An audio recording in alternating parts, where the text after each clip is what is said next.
தமிழர்கள் தமிழர்கள் என்று சொன்னாலே தலை நிமிர்ந்து நிற்கும் நமது முன்னோர்கள் படைத்த படைப்பு அற்புதமானது.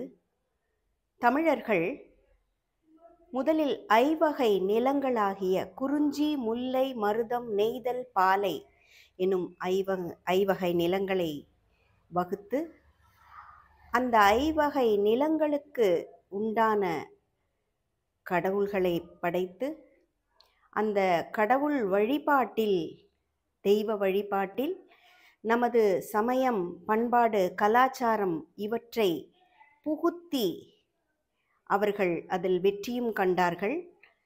நமது சமயத்தோடு நாட்டியம், இசை தொடர்புடையதாக ஒவ்வொரு நிகழ்விலும் தமிழர்கள் ஒரு நங்கூரமாக விளங்குகின்றார் என்றால் நம் பெருமை கொள்ள வேண்டும். வாழ்க தமிழ்!